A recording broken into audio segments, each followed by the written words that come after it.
Hey guys, welcome to the live stream. How's everybody doing? Welcome to Critical African Thinkers. This is a place where nothing escapes scrutiny. As usual, we examine everything under the microscope of logic to ascertain that which is most factual and logically consistent. So, let's talk about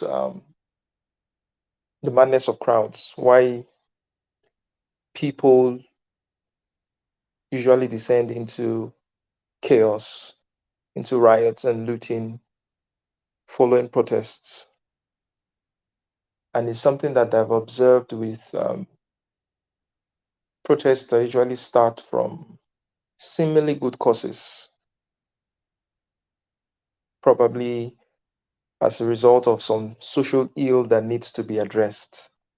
People are aggrieved and they need to show their grievances to the government, to the authorities that be, so that they can do something about the situation. Whether it was the protests that followed the killing of George Floyd, to the protests that followed the ENDSARS movement in Nigeria, or even recently the protest that's following the in South Africa, the arrest and detention of the former president of South Africa.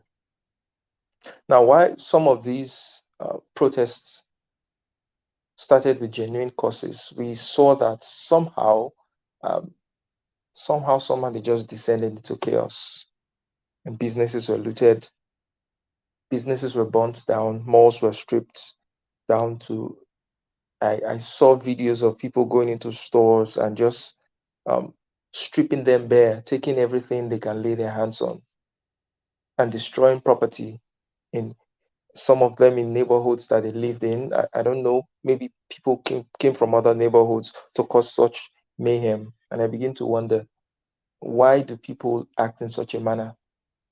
What is that ingredient that makes um, seemingly normal human beings, what is that ingredient, that spark that makes rational beings to engage in such a barbaric act or in such a barbaric activity?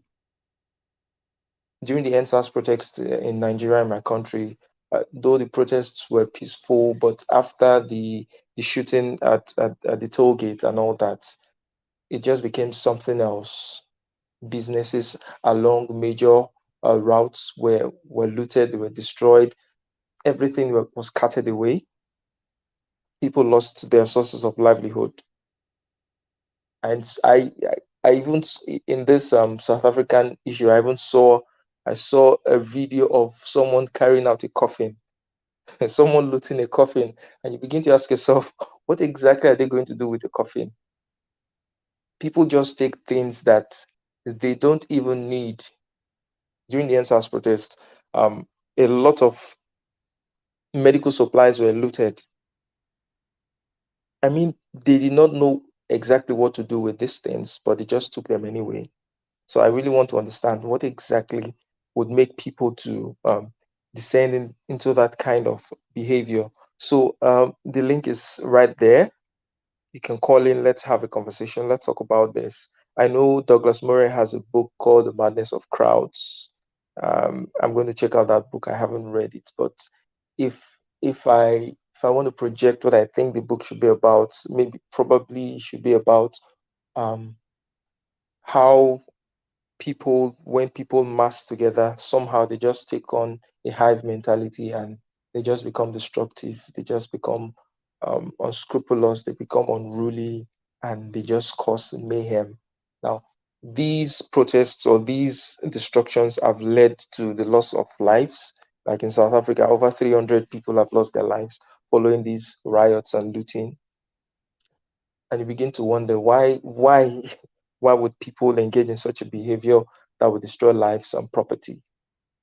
Seemingly rational, sane human beings engaging in self-destructive behavior. And not just the lives that have been lost, businesses have been ransacked. Upwards of 300 businesses have been destroyed. And there are people who depend on such businesses to make ends meet. There are people who depend on such businesses to live on a day-to-day basis, to train their children, to further the education of their children. So all these just what about human nature makes us engage in such a kind of behavior? All right, so we have Chloe. Chloe, Hey, hi Chloe, how you doing? Welcome to the I'm live stream. I'm good. Have you I been? haven't. I'm good. Just visiting family. It's interesting how, because my parents are very they're very on the Democrat side. They only listen to MSNBC, and so it's interesting how a lot of this type of stuff is, at least from their side of the news, is ignored essentially, or if they do acknowledge a riot, it's always because of the right, or that's the only time they can really acknowledge it. And so it's interesting from their perspective, they haven't even mentioned anything about the South African riots. Wow. So they don't see that as a problem, that what's going on in South Africa is a problem. Right, like they're completely just a complete, like I haven't heard anything. I've heard more about the quote unquote January 6th Capitol riot, right? Yeah. And like that is still the hottest topic to them. And for this one, for this most recent one, it's just I don't even know genuinely if they know about it. So it's possible that the mainstream media, they're not covering such events like CNN, MSNBC. It's possible that they are not covering the events, and that's why most people on the left, or Democrats or liberal-leaning people, do not even know that such things are Yeah, going on. and the same thing for, at least they're acknowledging for Cuba. I mean, that's not a riot. That's a legitimate protest against the communist government. Mm, But how the left is framing that argument is America is to blame. Like, so, and I guess to tie it back to the madness of crowds type of thing for Douglas Murray's book, I want to read that myself. Maybe we can have a mm, book club. That would be actually cool. Um, mm, but you know, how there is, in this group there is this cognitive dissonance that everyone is okay with, which is, I would say, is the madness part.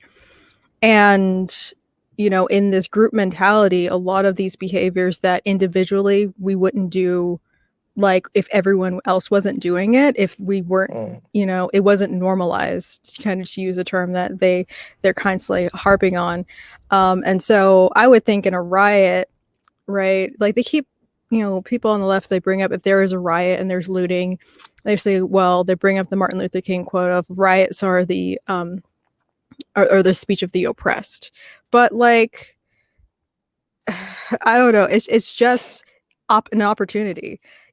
Someone sees something that they've wanted for a really long time, everything is in chaos, and they think that they can get away with it, right? Mm, I think it's kind of the simplistic as that, is that like they it's a cover, right? There's no way that someone is going to single them out for stealing a pair of sneakers or stealing a mm, coffin, or unless, like, hey, where'd you get that coffin? That's kind of obvious. I mean, what mm. would you do with that? It's bizarre. But like, they're it's like, how are they going to pick you out? Like, so many things in a mall can be stolen, and it would Mm, take way too much effort, more time and money to figure out where those stolen things went than what those things mm. are worth. And people can make that calculus of like, no one will ever know, so they do it, right? And even So they're, I they're they're making a very rational, sane decision, the calculated decision that the probability of being found or being caught in this act during this riot is so low that it's worth taking the risk. Yeah, I think so. Because, you find out the reason why these people did these things. Some other, pundit could say, like, well, they're doing it to feed their families. You can't eat a pair of sneakers.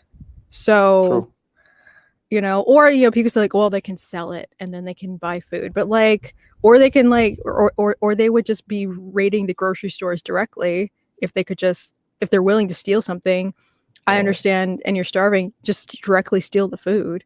But no, you're stealing high end goods, which means they want those high end goods, or they know they can sell them for money that they're not going to use for food, right? I mean, like, mm, I don't know. I don't know how much like the cost of living is in South Africa, but like the only, thing I can think of here in America, but like food isn't necessarily that expensive where people are mm, like starving. Like, there are ways of, eating a pretty good diet and it's not that expensive, but people want nice things. Like, they want things that do cost money. And that's mm. where that seems to be associated with what they're stealing. So, if I get you correctly, you seem to suggest that people who engage in such behavior, they already have like they have a tendency towards it already. They just see this as an opportunity, since it's a cover for them to do what they want without being caught. Is that what you're saying? Yeah. Mm.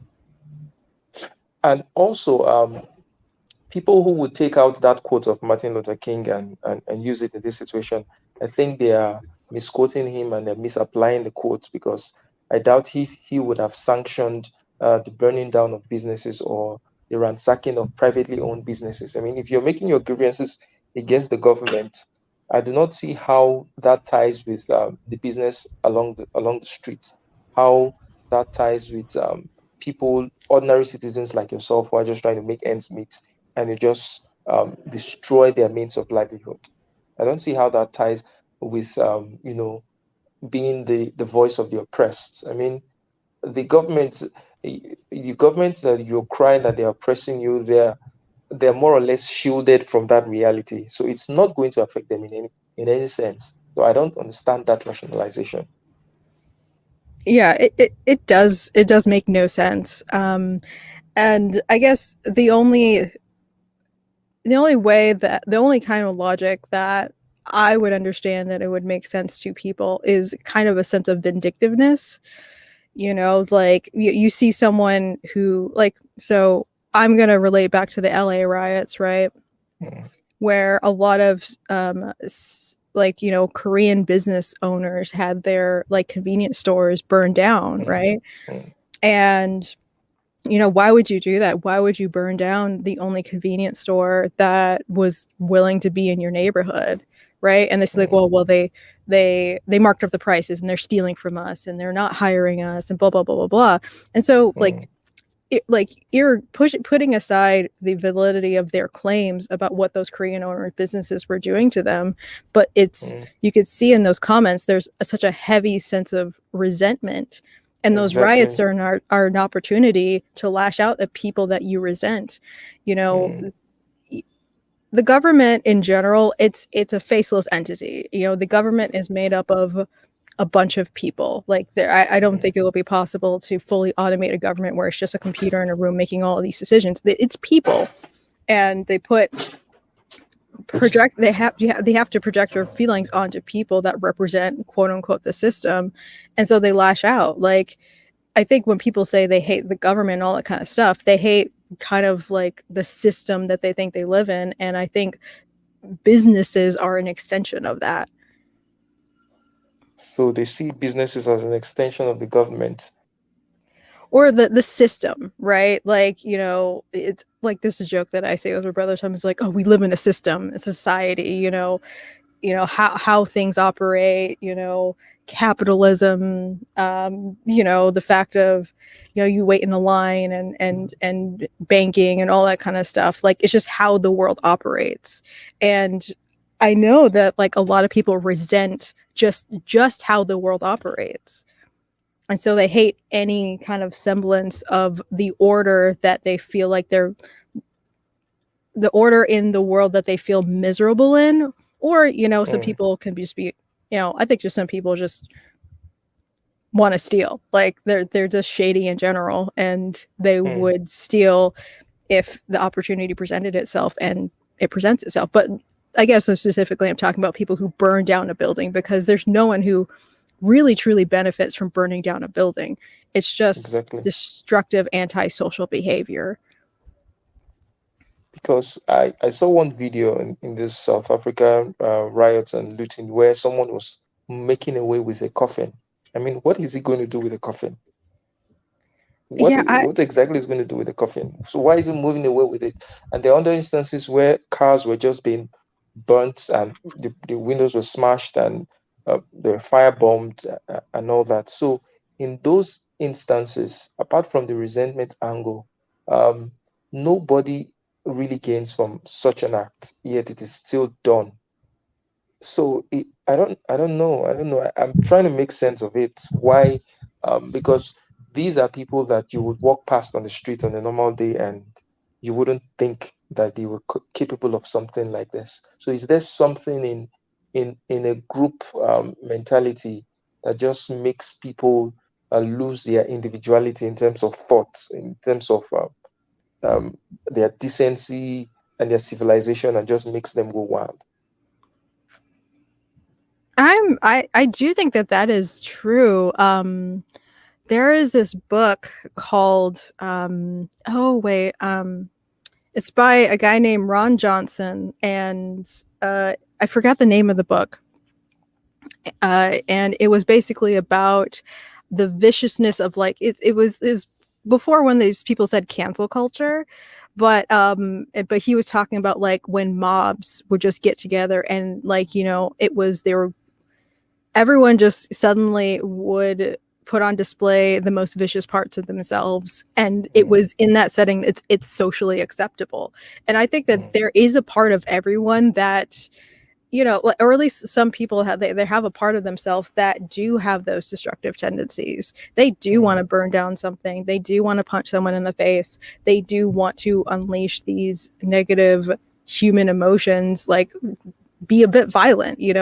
mm, Humans have that element of violence in them, but in general, in modern day society, we've kind of lost all opportunities to unleash that. um mm, you know unless you're like a professional boxer or you like do martial arts where mm, you can do that in a contained fashion. It's interesting, people who are martial artists, they are the people that are the least likely to want to get into a fight because they mm, know the danger and how it is, so they would actually avoid a fight a lot more. And that's one reason why there are some people saying that the police should be trained like the military, because then mm, they would be more trained to avoid confrontation a little bit more in some instances, instead of some people say they're like we're gun happy or something like that. But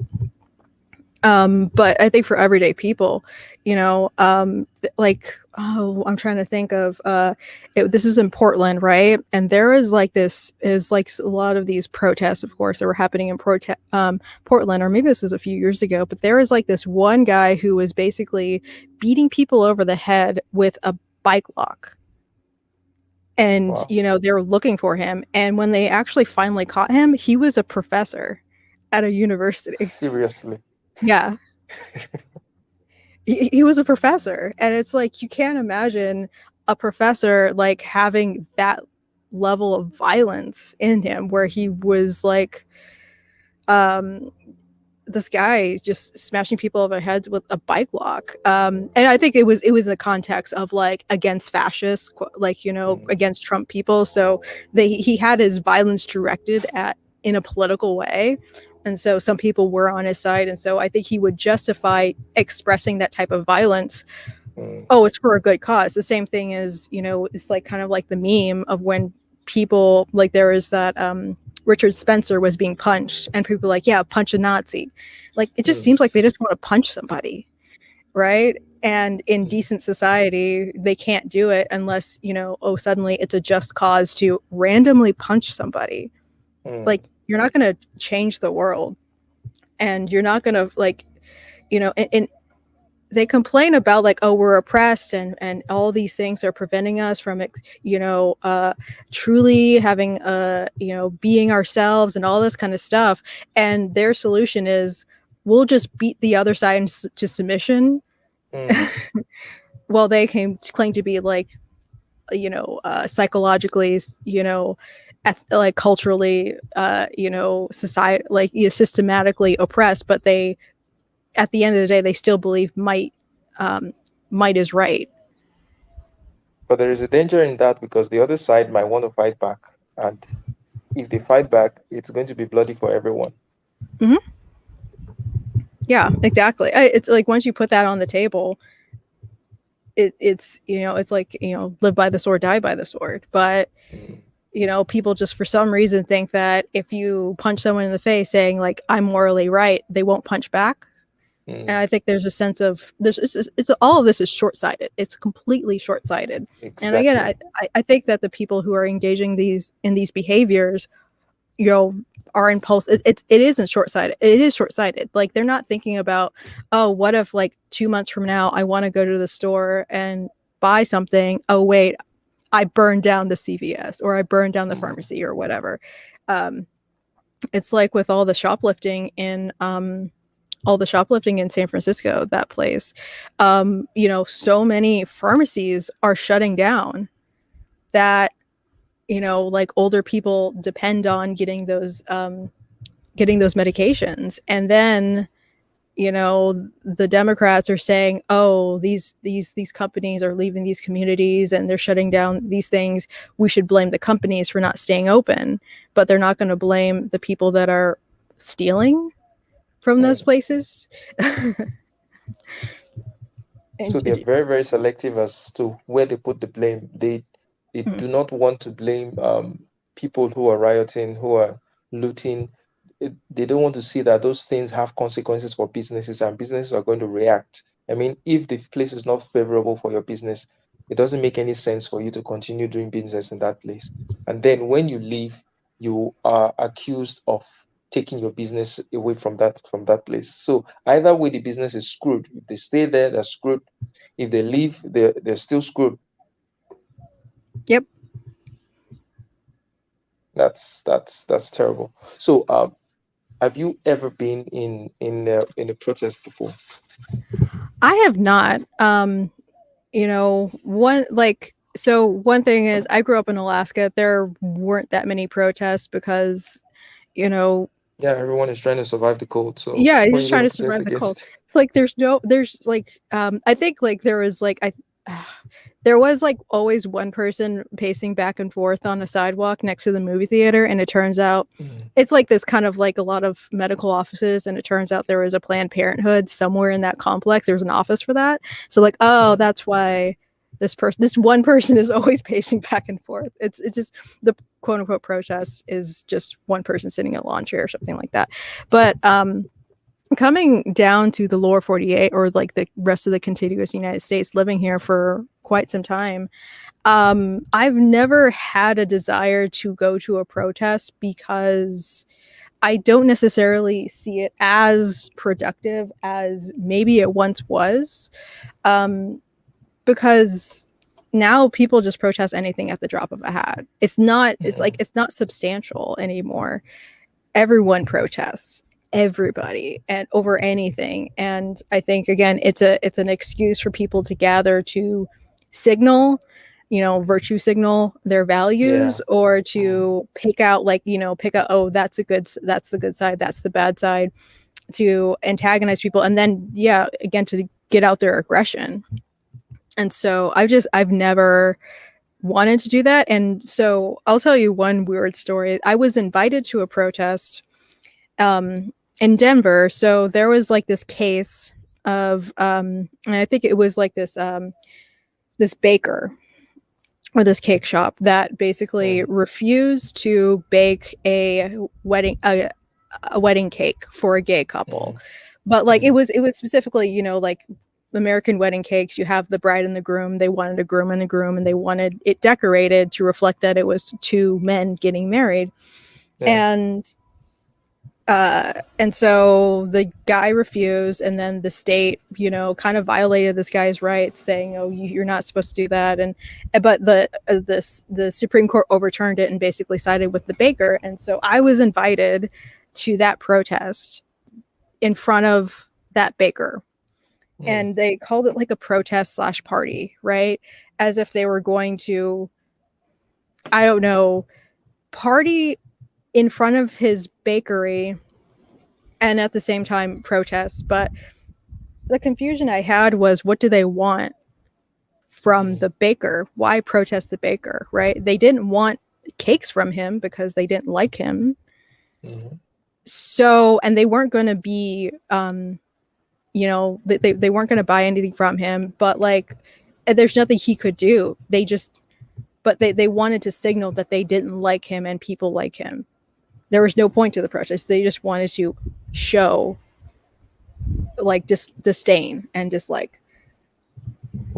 So, in the Western world, apart from this need to virtue signal, um, how much of this do you think is due to boredom, with people just being bored with, not having enough challenge in life, and they just want to find a worthy cause? Because I believe that human beings were actually designed to, you know, conquer things, to surmount challenges, and it gives us a sense of fulfillment. And I just feel that probably the West has solved a lot of its problems, and people are feeling a little bit bored, so they will just jump on anything that gives them a semblance of purpose. I 100% agree with that. It's like my advisor, she would always say this, like, you need to struggle. Like when, I would work on a problem, she would actively not help me with certain things. And she's like, "No, you'll get it." And then once I got it, she's like, "Yeah, you have to struggle, right?" Mm, Um and then you do feel a sense of accomplishment. And so a lot of these people who are involved in these protests, we call them SJWs, and they've fully like accepted that term, honestly. Although then it's got, for a period of time they did accept it, and then now I guess maybe it's on the outs, and more people are using the term the woke crowd more. mm, And I think it's more encompassing. Um, but yeah, a lot of these people have had really no struggles in their life. They've had a really, really, really easy life. And it's really bad to the point where I've known some of these people when they complain to me about issues that they're having in their life. Like, let's say they're complaining about their parents, and I'm hearing everything from their side of the story. mm, And when they finish telling me how bad their life is, I side with their parents because I'm like, oh my gosh, I feel so sorry for your parents, because everything you're telling me, they're so oblivious as to, like, it's so oblivious and entitled as to, like, to their parents' money, and to, like, they don't have to do what their parents say. Oh, what they say is like, they want me to do this, and that's oppressive, and it's not right. And it's like, your mom just asked you to like weed her garden, mm, and you're like, okay, so the story was like, her mom asked her, like, this girl lives at home, no job, takes money from her parents, does nothing around the house. Her mom asked her to weed the garden. Instead, what happened, she pulled out like her mother's flowers, huh, and her mother complained over the phone. I was hearing this conversation, and then her response was, and her mother was angry and said, "You're going to replace all of these flowers." And this girl was so indignant. She said, "They're ugly anyway." And then really? it's like, and then she's like, "Oh, my mom is so oppressive." What? And so, but she said, like, "Oh, my mom, she's so violent. Like, she once chased me around with a hatchet because her mother has like a hormonal issue." And I'm like, Mm, you're lucky that you're still alive, because now I get it. mm. Right? It's like, I don't know. It's like, I would feel so ashamed if I had a daughter. It's really bad. But but she had no awareness as to, like, she should have a sense of responsibility of like holding her weight at home. Her whole idea was, she lived at home, her parents do everything for her. She shouldn't be asked to do anything because uh Now, oppression. how do these parents raise their children where it gets to the point that the children, even as adults, young adults, are defiant? I mean, if that happens in your teenage years, you say, okay, those teenage rebellions are natural, but not when someone is in their 20s, early 20s, and they're still behaving in that manner. Oh, that You're not working, and you have the sense of entitlement to your parents. uh, How? yeah, that girl I told you about, she was in her 30s. It was really bad. 30s. Oh yeah, it's really bad. It's really bad. And yeah, do know people in their 20s who behave similarly, you know.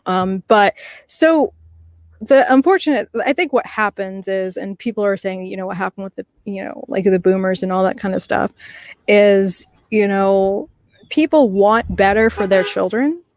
Sorry, there's a UPS truck No, arriving. no problem. But I have to sit outside. But so they want what's best for their children, right?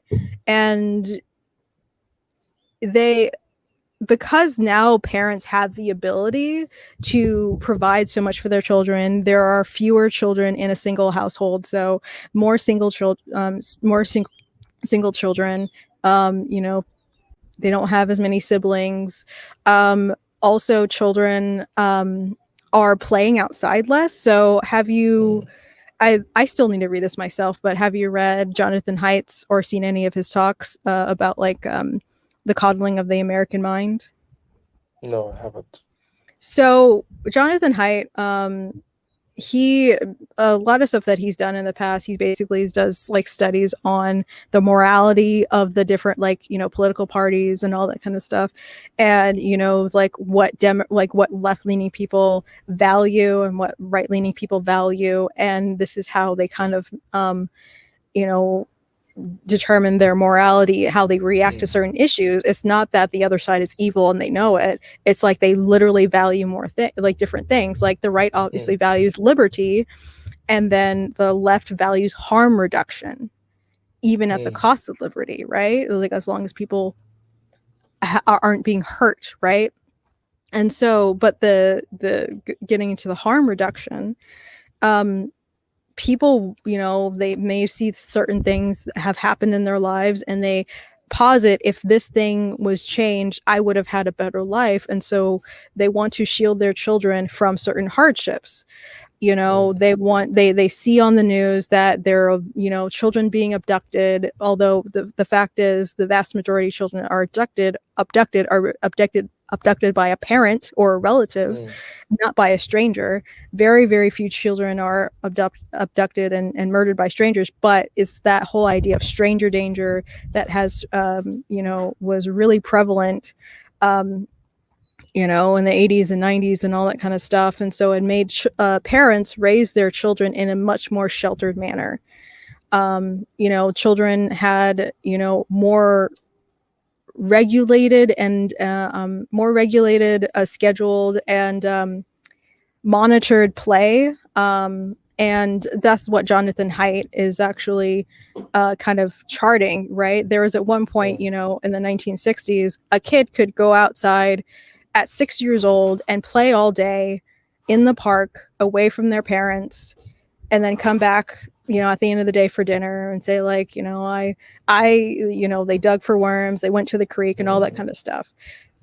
Today in America, there are certain places where if a teenager, or like if let's say a 13-year-old, right, is at the Mm. park unsupervised, right, like Mm. her parent is basically charged with neglect. They call CPS on the mother. That's extreme. Yeah, and so there's like this one woman who was called the worst mother in the world because she let her 8-year-old ride the subway by himself to school because they lived in New York, right?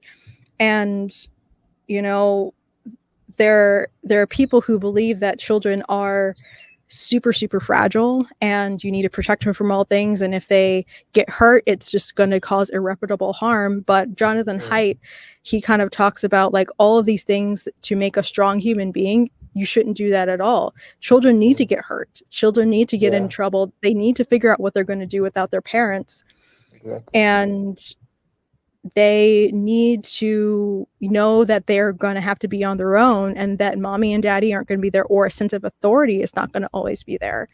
And but so many children have less play, like less unsupervised play.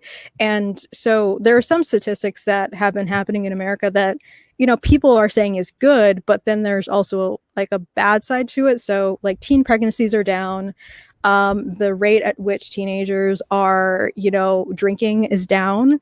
But the thing is that teenagers are actually going out and meeting other people in person less. They're not dating, they're not going to parties, they're not they're not getting driver's license. I have a cousin that she's in her 30s and she doesn't have a driver's license, right? Wow.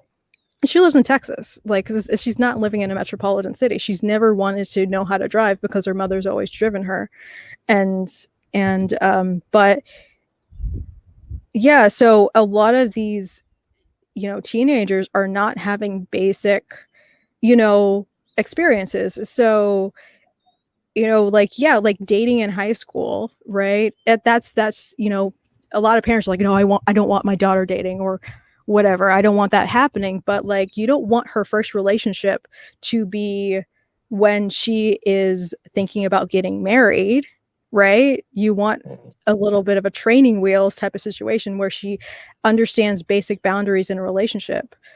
And and then when they have their first relationship when they're an adult on their own, they can get into a toxic relationship and not understand any boundaries whatsoever. And or drinking, right? The first time they drink is when they're an adult and they could just start binge drinking, right? Yeah. It might be a little bit more safe where they drink a little bit when they're in high school and they don't want to let their parents know, so they're probably not going to get blackout drunk. So they kind of test their boundaries, and so they understand a little bit of the boundaries. I mean, I didn't drink in high school or do any of that stuff, but I never I can see the difference between the people that did that in high school and the people that never did that, and they're Mm. so afraid of everything. So getting to the colleges stuff, a lot of these kids that are coddled, they get into the universities and they still are looking for an authority figure because they've always been monitored by their parents this whole time. And so then that's when they are seeking an authority to tell them trigger warnings and to shield them from emotional harm, because that's what their parents have been doing their whole time. And then when they graduate from college, they want that from the government. They want Mm. that from So I think that this kind of partially fueling a lot of this These um protests. these well yeah these protests. But like, it kind of gets the idea that they feel like the world should protect them if they get hurt or they see there's something wrong is happening with them. They don't internalize it in the sense of, maybe I did something wrong. There's Mm. something wrong with the system and I need to fight against it. Okay, now we'll get back to this in a bit. So Jeff Hutton said, let's try and address this question. He said there are protests all over the world. Do you think it's a fad? You think people see it and emulate it? You think people in a bad way are crying for help? Are some ungrateful or morally sick? I know there's this concept of a copycat phenomenon. Like in my country, there have been kidnappings in the northern part of the country, which has been rampant, and it has seeped into the southern part of the country as well. Now, while most people want to blame the northerners, the herdsmen for kidnappings all around the country, but I have the sense that a lot of those kidnappings happening in the south are actually copycats perpetrated by local people who just see this as an opportunity. Since it's happening in the north, they want to do that. So, how much of this current protest do you think it's more of a copycat phenomenon, or that someone is sponsoring the whole mayhem that's going on around the world? What do you think?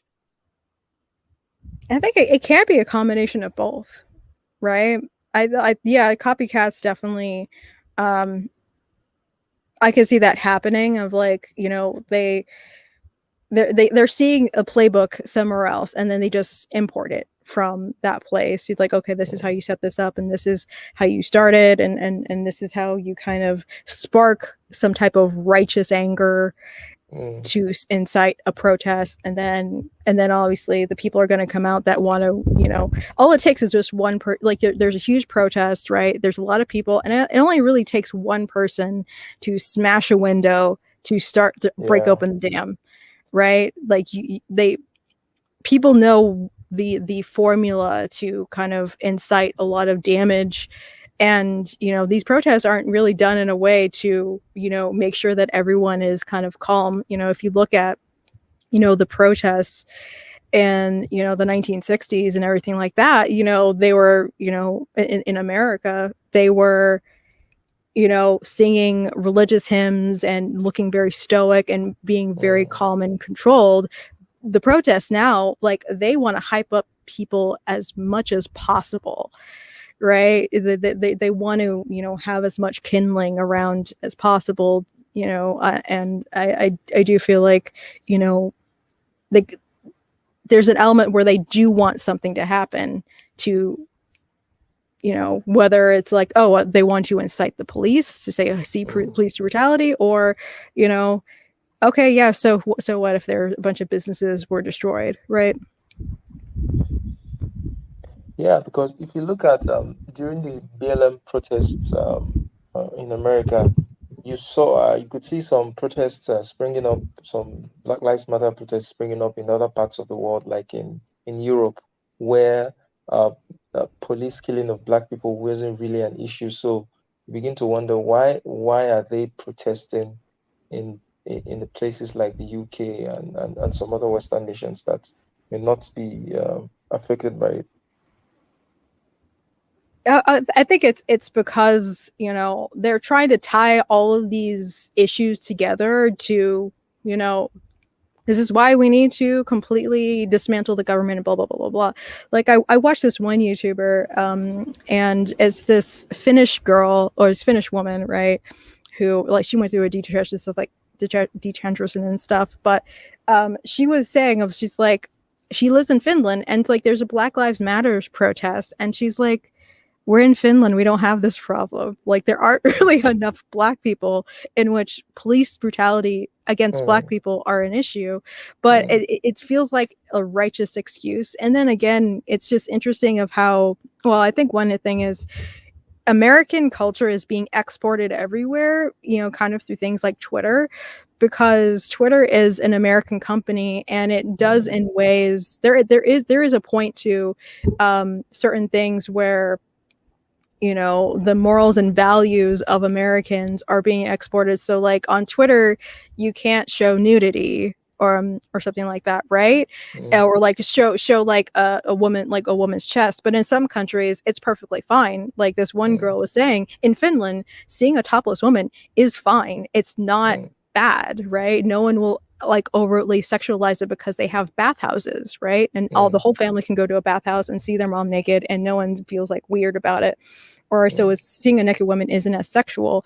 But in America, it is very sexual. And so, mm, but if you're living on Twitter, they they you know seep in that idea. And so and then speaking in English and all that kind of stuff. And so you're steep in a sense, or you have to live by American values to a certain extent online, like on YouTube, um, on Facebook, on Instagram, because they're not going to say, oh, this person posted this thing, and all these people are reporting it. It's like, oh, but they live in the Ukraine, where that's okay, so we're not going to take it down. And it's like, it'll be too hard for a website to actually do it that way. And then also, of course, it'll be game where someone wants to post something sexual, and there's like, no, I'm in the Ukraine, I could post this all I want. yeah, If but their whole audience is American, and they're American, they're just lying and all that kind of stuff. But I think because a lot of these platforms are American, um, American issues and America's pathologies are just being exported everywhere. true. America is so culturally dominant that it's easy for things to. I think the world knows more about America than America knows about the world. That's what I think. I've got a lot of things people see uh, on the social media space about the US. So things can spring up in the US and it gets exported to other parts of the world pretty damn fast. So yes, America has that huge influence. But getting back to this protest, Do you think that these protests are sponsored? Are there the people who incite who they are very strategic in exploiting the protests and making them turn into riots. Because, for example, the protests in my country about the ENDSARS protests, when it started, it was very, very peaceful. But at a certain point, some hoodlums were sponsored. I don't know whether by the government or whatever, and they just disrupted the whole process. And you know that once the destruction starts, it takes just one person to throw a brick at a window, and everybody just joins in it. You get. So once that was set in motion, everything just devolved from that point. So do you think there are people maybe in high places who have a vested interest in seeing these things happen that way? Yeah, I do. I definitely do. Although, I'm not sure, even how high people have to be to sponsor and to incite Welcome, this Mr. type of stuff. Pello. Hey, do you guys know Kazi Koto? Kazi Kutum. Gazi Koto. He was very controversial. I think he got his YouTube canceled. I would classify him as a black supremacist. He basically started a black communist well, yeah, he calls it African communist group. And he tried to have a compound in Colorado. Um, yeah, called the Black Hammer, and Mm. yeah, I actually know him like in real life, and Wow. um, and so like he was a paid protester. He was absolutely a paid Mm. protester. Mm. And Miss Wow. Chloe, oh, who's paying the people to protest? Like, what are the interests paying the people to protest? Like, I'm just jumping onto the thing. I should have came earlier because I saw the notification, but I was busy. So, but I mean, I was doing some other things, but I should have got her. I should have came on earlier. So I'm kind of out the loop about what's going on in the talk. But talk about protesters. So you said, and that's interesting. Talking about paid protests. So who's paying these people? Who's writing these checks? So for Ghazi, the person that was the organization that was paying him was I think it was called it's like Uhuru something, Uhuru Nation or something like that. They're based in Florida, and their leader, their face of the leader is called Chairman. I don't even remember the name. It's literally a lot of African American people that have adopted African names, Mm. but like that's not their that's definitely not their legal name. I know Ghazi's legal Mm. name, and it's so far from what Uda is publicly it is, but he left that, and it was explicitly a communist organization. So um The money. So, but even if it is an organization called the Rules, so you're telling me the money funding these paid protests is still grassroots? well and it so I know that. So for him, he basically was very good at getting large donations from rich white people, because where he lived, where I met him, he lived in LA, where this is how fancy where he lived, right? Like he would post all these videos about like, toilet face complexion white people and all this, like, this is how he would talk about white people in very um offensive manners, and he got a lot of views for it. But all of his friends there were white, and they were kind of fairly wealthy, and like he literally lived in a place where people walked cats on leashes. There was like a pet food, there's a restaurant that only sold pet food. There were like macaroon shops. It was a very, very rich, affluent location.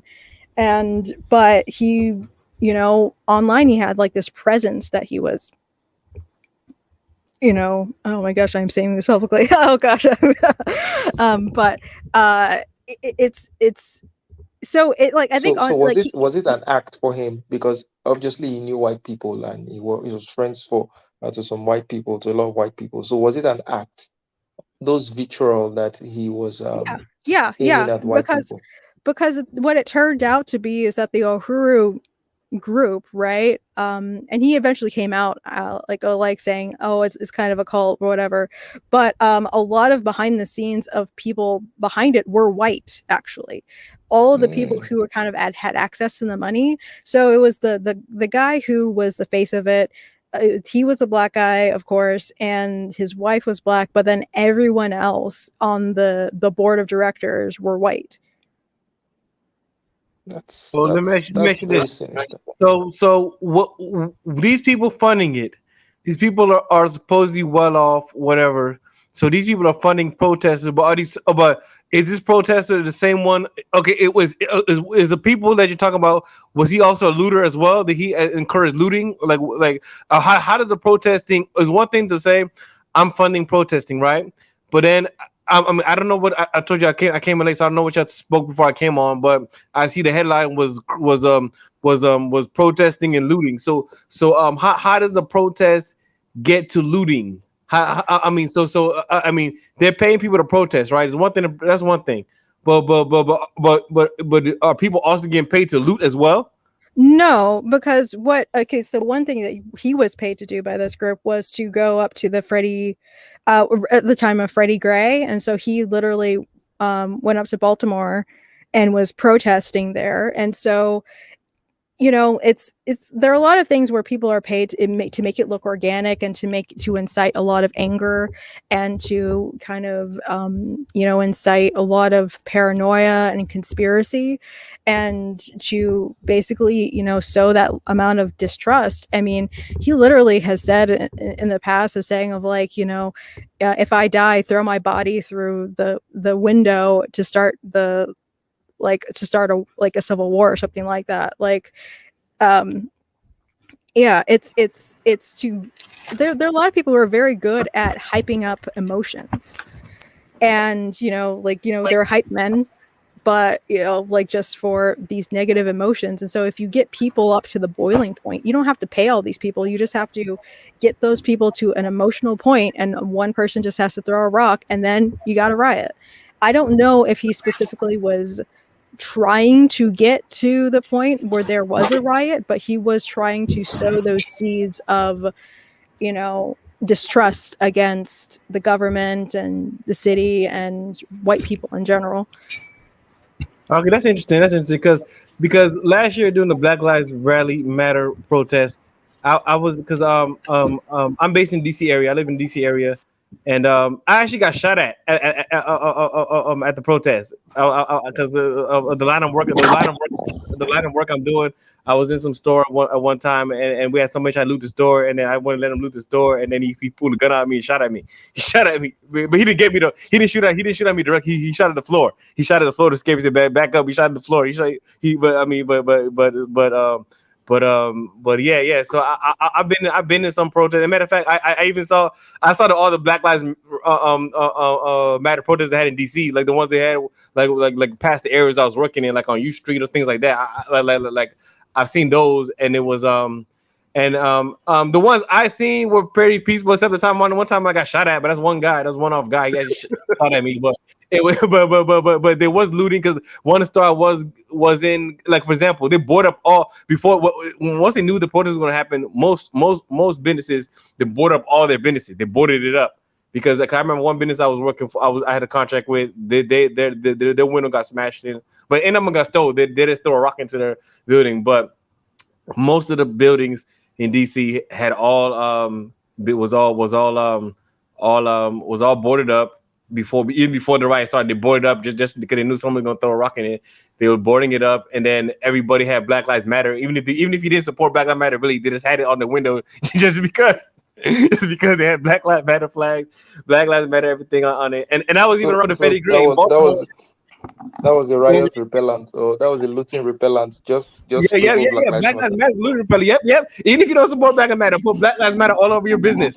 So stop the looter. Yes, everybody did. Everybody put Black Lives Matter all over all their businesses. They put black flags. And the thing about it, though, I'm gonna tell you one thing I don't like, though. Whenever they had a Black Lives Matter, they always had a gay flag too.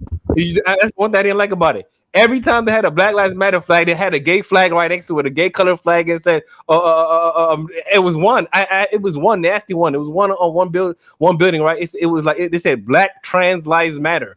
I'm like, what the hell? Why would you have to add the trans into the Because they're the most oppressed. They're the most oppressed, apparently. it was You know. yeah, all over the Hey, city, black and trans all together. They try to make the Black Lives Matter protest into a trans and intersection. That's why that's why I'm not down with all the stuff. I mean, do I think Black Lives Matter? Yeah, of course, but I don't like the whole agenda, intersectional agenda behind it. You know what I'm saying? Even me, when it first black. started, I had a Black Lives Matter T-shirt. I even went and got a Black Lives Matter T-shirt when it first. I'm not talking about the recent ones in 2020. I'm talking about when it first happened. They first started doing the Black Lives Matter Ferguson.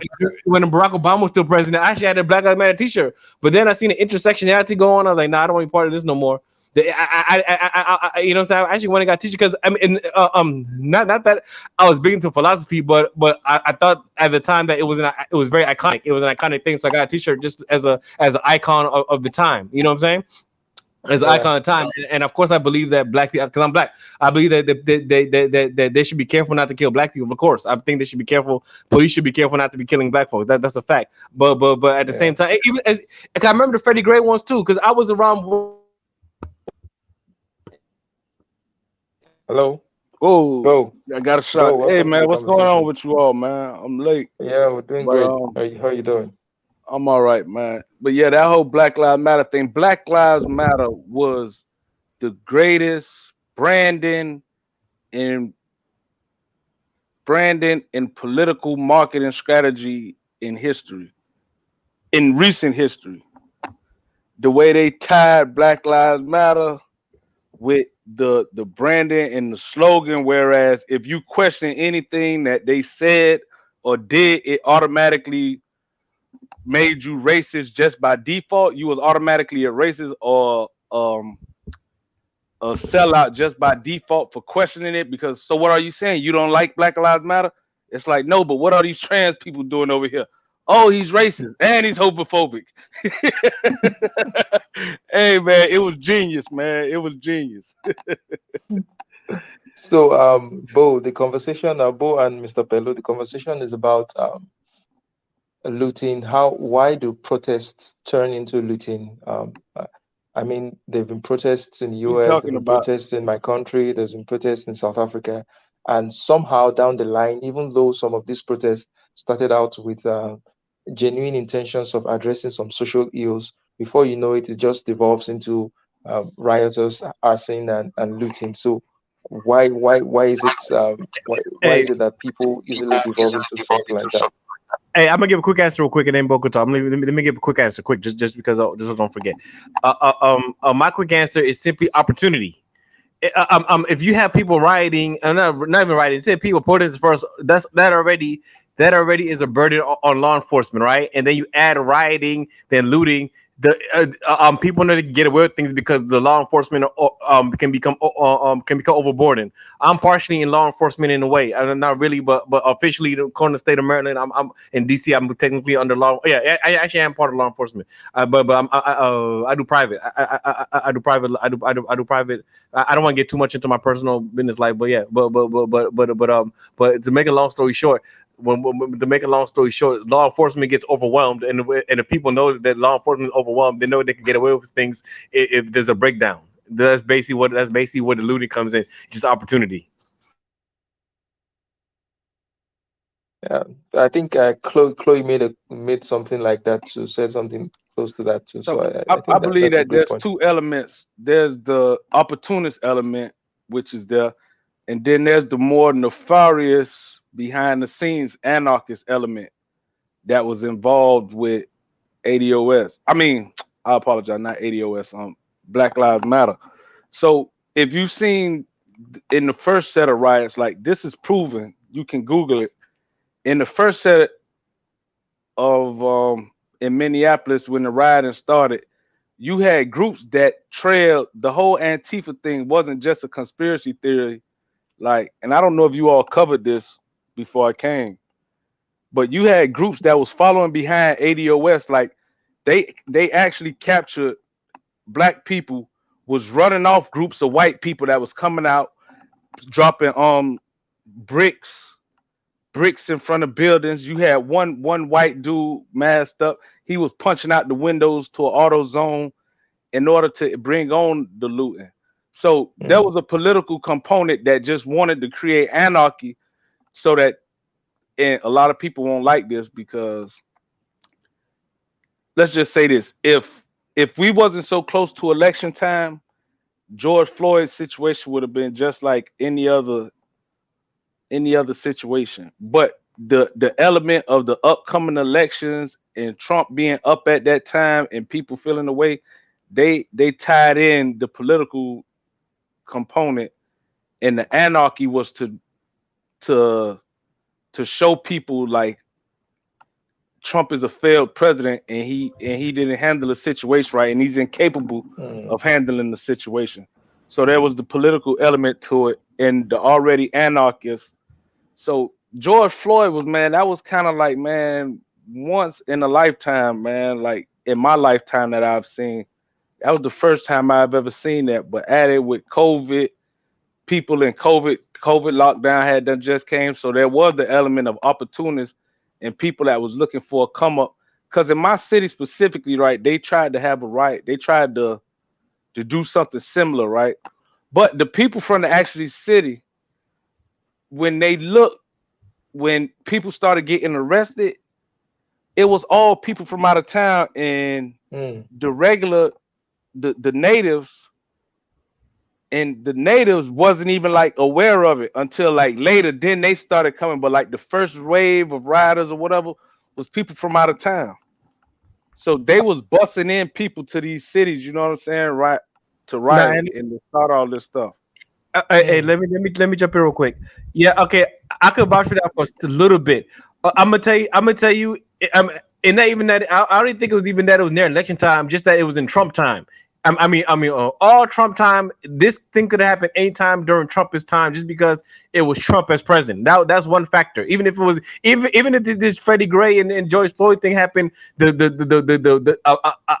hour after Trump got inaugurated, it would have had that same effect because they were trying to get Trump out from the get go, from the minute he got elected. They were trying to get him out from the Russia gate. They're trying to find some way to get him out. So I agree with you, DeBoe, to half extent. I don't think necessarily just because of the election time. I think it was the whole Trump they want to get out. I think it was that whole movement trying to get Trump out. And talk about busing from the out of country. I remember in DC though, a lot of people flew in though. I actually did see a lot of black people flying in. I asked them in personal stories. They told me they flew in. They was for the protests and everything. So it was some organic. I think people just traveling because whenever you have protests, people travel. But then again, maybe because I live in DC, so everybody travels to DC to protest. You know what I'm saying? That's something people do over here. They travel to DC to protest all the time. So we had that. So yeah, but I definitely think riots are orchestrated, or the media has an agenda of portraying riots as a certain way to for certain political gains. And I'm gonna give you a big example why I say this, because the biggest riot in my recent memory, I'm not riot, but the biggest protesting is not. I won't call it riot. The biggest protesting I know of my recent memory is the yellow vest protest in France, but that was almost never covered in America at all. Like nobody, mm, very few people in America. If you're not hooked up to international news, a very few people heard about the yellow vest protest in France. Even though that protest was going on almost a year and over a year, I don't know how long it was going on, but you barely covered it. The only people covered it in America were alternative people on the internet, and it was very surprising considering how big it was and for so how long. So it's definitely a political agenda behind the coverage of protesting slash riot slash looting. I'll tell you that much. Anyway, thank you. yeah. I think there's usually an agenda behind why these protests would usually devolve into riots and all that. Because I remember the ENDSARS protests in my country. The protests were largely peaceful for the longest time until sponsored thugs just hijacked the whole thing. We never knew where they came from. And in other cities, police stations were broken into and criminals were let out by unknown people. People just went into the police stations and broke out criminals and let them out. So somehow there's always an element of people trying to take advantage of the fact that there's a genuine grievance going on at that point in time, and they just blow the emotions up. I mean, what's the use of someone coming to drop bricks close to business buildings, because he wants to send the idea that you could pick up these bricks and start smashing things. That's that's someone with an agenda. That's not organic. It didn't happen naturally. It was Yeah, but sort what's of organic? incited. But but see, but that's a good question though. What is organic? Like for example, no matter what, for every cause, there's been people fighting forever. So when does the cause stop being organic? Like for example, okay, there's been leftists forever, right? So Yeah. of course these people are going to attach to whatever movement comes, whatever time. So what I'm trying to say is Mm, that what's organic, like for example, and that's why I was asking Chloe that good that Chloe brought the question, the issue about the person she personally knew, because even that with the way she describing it, even though might have the guy might have some rich white friends or this and this that and the third, it's still he got donations. So like what's the mm, same? So in other words, even from that example that Chloe gave, which is a good example. I mean, even though I don't know an example, but I'm glad that she shared it. Like she gave an example of somebody she knew that was good at organizing money, getting people together, getting this and the third, and was able to get funding. So what I'm trying to say is that the minute anything organizes is no longer organic. So I don't. The mm, only time organic protest something just happens that one day and everybody gets up. But the minute you organize somebody, okay, for example, just to have a legal protest, you have to organize it because you have to tell law enforcement ahead of time that we're doing this, that, and the third, and you have to get a mm. permit. You know what I'm saying? So no matter what, any type of protesting has some type of organization to it. So I find even terminalizing it organic or not, I find that problematic. Unless it's just a real flash protest. Unless it's like a flash protest, I can't. Almost every protest is sort of organized to me. Okay, In my, so what I in was my getting at, what so I was far. getting at is that I think there's a difference between protests and rioting. I mean, people can protest peacefully. People can protest and they show their grievances without devolving into breaking into stores, harming people, looting, and all that. So what I'm saying is that at that point where people have a genuine grievance, where they are protesting, um, for it to transcend that point, for it to transmute from that point into breaking into shops and looting, there has to be some sort of instigation. That's what I'm getting at. And at times, those instigations are manufactured. Those instigations are I don't think it they're has to be. usually there are other actors. I don't think it has to be a specific instigation. I believe the fact that you're organizing, and especially your messaging, the fact that you're organizing with certain messaging, you already know there's a high chance of rioting going to occur just by messaging alone. I don't think Okay, necessarily so need you instigation. think it's a natural, you think looting is a natural progression from protesting. Absolutely, because the opportunity's there. Yep. Because people are opportunists. Yes, the human nature, people are opportunists. Yep, and they see the opportunity, they might take it. Exactly, I definitely see that. Yep, I think Well, I think humans are opportunists, and if they and unfortunately, not everybody has high principles, and and if opportunity presents itself, is going to happen as an outgrowth. Yes, I think the opportunity factor. I'm not saying it's 100%, but I think the opportunity factor is definitely there. well, I would say that it's also the tone, right? Like, how often are you afraid in DC that the March for Life is going to break into a riot? Hey, that's exactly what I said too. You're exactly right, Chloe. That's what. But the word I use is messaging, but tone the same thing. That's exactly what I meant. Exactly what I meant by messaging. Yep, exactly. Is a certain messaging when you have certain tone, like you said tone, I said messaging, but I think we're speaking about it. I think we're saying the same thing.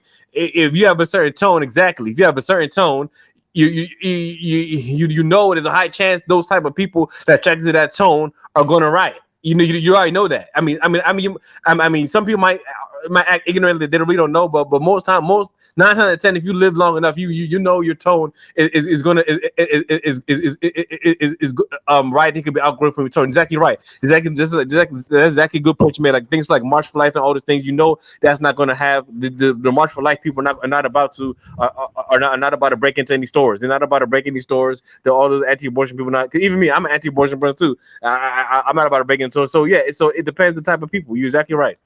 But so I think like going with the tone and messaging, I think that so I noticed this thing where it's like Black Lives Matter, or like from the more liberal perspective, or left perspective I should say, like Black Lives Matter is so organic, even though there is a difference between the messaging, the movement, and the organization itself.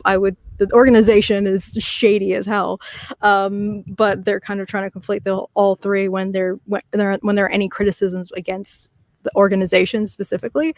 But like it kind of also goes to like kind of the news covers that kind of hype up the tone of it. So like if you look at Kenosha, right, if you look at the actual facts as to how that guy got shot, it's definitely not a Black Lives Matter type of situation. Like he he raped a woman, he violated, like he like, of course the police are going to shoot at this guy because they don't know if he's going to go back into inside his car for a gun, and they're trying to make it seem like who was Kenosha? That was in Wisconsin somewhere? Or not it was like there's so many protests, I'm forgetting names at this point. It was the guy that I don't know that. So the main ones was the okay. Oh, okay. I don't know that specific ones. The main ones I know of are just the big ones that spread across the country, and the local one in Baltimore. They had the Freddie Gray. Cause I remember. Oh shoot! Give me 1 second. I will. I think it was in or am I thinking of the shooter? But yeah, the Jacob Blake shooting. Okay, Jacob Blake. Okay. So Jacob Blake was a rapist. Oh yeah, like the reason why they were about to arrest him was because basically he was violating a restraining order, and he had raped a woman. I think he was. Oh yeah, no, he was. That was the warrant that was out for his arrest. Oh, so he wasn't convicted of rape yet, though. Yeah, but like the warrant was valid. The warrant was valid. No, but wait. But the reason I'm asking question like this because we kind of got to get the facts straight, almost, because we're making sensitive. I mean, of course, whenever you talk about sensitive things, you kind of have to try to be as accurate as possible. You know what I'm trying to say? To me, in my estimation of things, you should try to be accurate as possible because we had to see exactly what the grievance was. You said it wasn't a Black Lives Matter grievance, but to analyze that correctly, we have to exactly see what the thing was, because you can't say he's a rapist, but he wasn't convicted yet, right? So he's not a convicted. He was an accused rapist. Yeah. So he was accused rapist, but so he was shot. So this, Jacob Blake was shot 4 times in the back by the Kenosha police after he was tasered, right? And I think part of it was like filmed, but the messaging behind it in the news was that they did this to a black man, that they confused him for someone else, right? And that was yeah, like confused him for someone else. He didn't have a warrant out for his arrest, and this guy was just trying to get into his car with his kids. But the reality was he did have a warrant out for his arrest. He didn't respond to police, and he was about to go into his car. I think he later said that he actually had a knife with him. Yeah. He had later admitted in the hospital that he had a knife with him. I saw the whole video, and I saw how he was just being belligerent. He didn't want to cooperate with the police, and they tased him. They tried to hold him down. Nothing was working, and then he made that move of trying to go into his car with the car door, and at that point the police didn't know what he was going to come out with, so they just shot him. Mm-hmm. So they tased him and he didn't fall. The taser tased him. Yeah.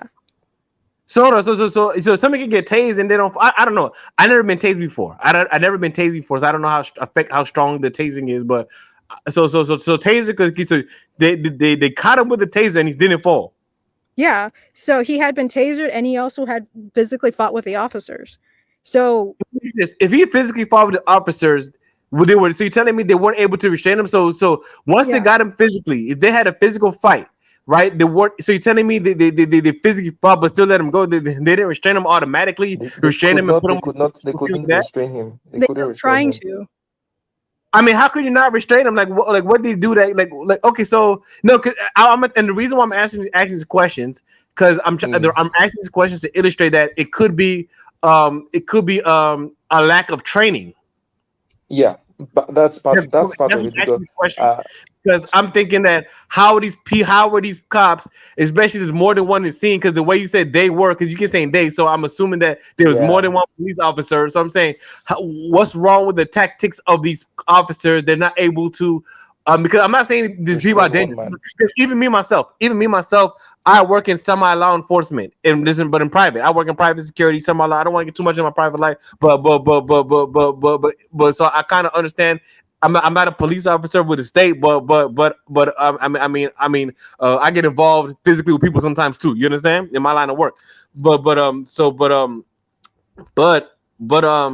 but and even me, even me, I probably need more training too. I probably need a lot more tactical training as well too. And I'm one person that always admits that the needs to pay, but especially a state police office because you represent the state. So we need to see as a community should we insist on way better training, way better standards, and if not, and we need to find the best way of addressing that because I don't think defund the police is the best way to address that issue too. How do we make the police more efficient that they're not that they could effectively handle dangerous people in a better way? Because I'm not saying people are dangerous. I deal with dangerous people all the time. I've been shot at before. You know what I'm trying to say? I've personally dealt with dangerous people, and I know people are dangerous. Most people are. A lot of people are insane. A lot of people are really insane. I'm going to tell you the fact. A lot of people who rock in the streets are really insane and can hurt you at any moment. So being a police is a dangerous job. But Um yeah. the thing is, but how the story was presented, how people interpreted the story, at least coming from the left side of the media, is these police couldn't identify it. They confused a black man with a they couldn't identify a black man, and when the guy was like, no, it's not me, and he calmly got into his car, he was shot. That's how the story, that's the impression people would have gotten from the story at the beginning, that would kind of incite those types of protests. Is like, oh my gosh, yes, I knew that black people were going to be gunned down in the streets for doing nothing, right? That's how they presented the story, and they omitted all those details in which this guy was literally resisting arrest. And okay, so let's say these guys, they do need more training, right? They've tasered the guy, they couldn't physically contain this guy, and this guy is going into his car. What are they going to do now? Are they going to let him go into the car and do whatever he wants? I mean, Yeah, that's a training issue. I mean, if they had them, if they're not, if you had them, and if they're not sufficiently trained to have, But what should they do? What should they do? That's the situation they're in. This is it. Oh, you're right. Okay, I'm not attack. I'm not a SWAT team expert, right? So I don't know so I can't tell you exactly what to do at that point. I mean, if he had a warrant and he was out and they couldn't restrain him, I don't know. I see that decision is a political decision. That decision is not even one person. But it's also a decision about like public safety. That's what I'm saying. But public safety is a political issue. Public safety is a political issue. but at that point, the police had to make a decision. At that point, yeah, I they know. let him go. They can't just let him go. Charles and Chloe, no, but still, public safety is a political issue. Law enforcement is under the peer review of political authority wherever you go. To my knowledge, in most places, I know here, like for example, every law enforcement agency is chartered by the state or county or whatever that is, and right. So there's a political decision behind even chartering a police force. Somebody has to make a political decision. Do the police have the right to shoot to kill? At what point do police have right to shoot to kill? Because sometimes it might be a political decision. I'm not saying it's the right political decision or not. I'm not giving my political opinion right now, but I'm just going the general scope of the analysis would have to be okay. When does the police have the right to shoot to kill? When does the police have the right to shoot to kill? And if it's judged that they don't have the right to shoot to kill at that point, sometimes you might have to let the perpetrator go. Sometimes you might have to say, you know what, we'll catch him later. But the thing is, I wouldn't use the word political because that implies that political parties and talking points. It's of public concern. No, I'm implying that though. I'm implying it ultimately that's what it's going to boil down to. It's going to boil down to political debate. It is. Okay. No, I'm sorry. But like seriously, if there is a person with a gun walking down the street, are we going to have a like red and blue debate if that person is, going to kill someone or not? Yeah, of course we are. I'm gonna tell you why. Well, because in the moment, there's a person who walks into a Walmart with a gun drawn, right? That's different. That's different though. The guy we talking about have a gun drawn already. All you say that he's going to his car. He didn't have a drawn. That's the thing is they don't know. Let me explain. Maybe put it clearer. In this sense. First of all, I think that the police, they lacked training in handling the issues, because I wondered why they would not be two police officers or even more could not restrain one man. But yes, it goes. But aside that, what Jacob Blake did at that point, he was already in a threatening position. First of all, they could not restrain him, so he was obviously very, very, very powerful. They couldn't restrain him. Second of all, they had tried to tase him. It still didn't work. Thirdly, he was going into his car with his back to the police officers at that point in time. I've seen a video where a normal traffic stop and the guy just went into his car. The next thing, he brought out a gun and shot the police officer dead. I've seen multiple videos like that where you think that this thing will not happen, but within a split second, the police officers could lose their lives. And I think that those are the kinds of things that make the police officers to take that decision at that particular point in time, because they know that anything can go wrong. You get? So he put himself in that position. At that point in time, a decision had to be made. It wasn't as if he was running away with his back to the police and there was no obvious threat. At that point, there was a threat. It was a perceived threat that could have gone anyway. So what if the police had not done anything, and he ended up bringing out a gun and shooting one of them, or shooting, because there are people around there too. Someone could have got hit by the shooting. So I think they had to make a decision at that point. Yeah. So like here's a quote from the police union, right? It says, the police union says that Blake was armed with a knife in his left hand, but officers did not initially see it, and he forcefully fought with the officers, including putting one of them in a headlock, while ignoring orders to drop the knife. Okay, so he ignored orders to drop the knife, but they didn't see the knife. And the fact that they didn't see the knife initially. Someone does not have a gun doesn't mean they are not armed. The knife is a weapon. Knife is a screwdriver can be a weapon as well. You get? So for the fact that someone is not with a gun does not mean that they do not pose a lethal threat to the police or people around them. Yeah. I'm not saying that, but I'm just trying to find out. I'm just trying to be as detailed as possible because exactly what I'm trying to say about the training issues and things like that. Because he went to his car. Yeah, you're right. He could have pulled out a gun and shot. He could have. And he resisted arrest. Yeah. So in that case, all that tied down. I would say it could be, but at the end of the day, at the day, we're still gonna have to have these debates. You know what I'm trying to say? We still have to have this same. I know, but all the information needs to be out. So at the protest that happened in Kenosha, all of that information there was not publicized to the people that they were kind of trying to get to protest. They omitted all of that information. They made it seem like this guy was calmly walking to his car, and that they didn't say put down the knife, or that he didn't have any weapons, and that they just rolled up on a random black man and shot him 4 times in the back, paralyzing him. That's how they presented the story. Yeah, of So course. it couldn't be a true debate, because there was one side that was like, it seems like intentionally omitting details. Now, right? So now we found out that one side is omitting details, right? So that goes back to a bigger point, because it's one thing. Okay, because that's a whole different conversation now. Because now we have to have a follow up conversation. But I know this beyond the scope of this talk. We're gonna have the follow up conversation is about who controls the media. That's Yeah. a whole different conversation at that point. That's a whole So different I conversation. think that's what Charles was kind of talking about when is this organic or not, right? So like when people want to delegitimize a protest, they claim it's inorganic. So like for the January 6th one, they're claiming that Trump caused the riot and he organized, like they're trying to imply that he signaled I was everything to happen, I right? was there. I was there. I was actually there. And I wasn't there like there, but I was in the city while it was happening. I was in Yeah, yeah, yeah. But at the same So do time, you think that Trump organized it? No, I actually have an interview with one of the people who was out there. Actually, because what happened was they shut down the whole thing and everybody had to leave. They shut down the whole city at the one day and everybody had to get on the bus on the train together. So I was actually interviewing people on the train about what went on about when they was doing it.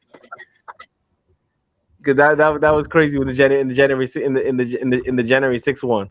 But yeah, but yeah, yeah, but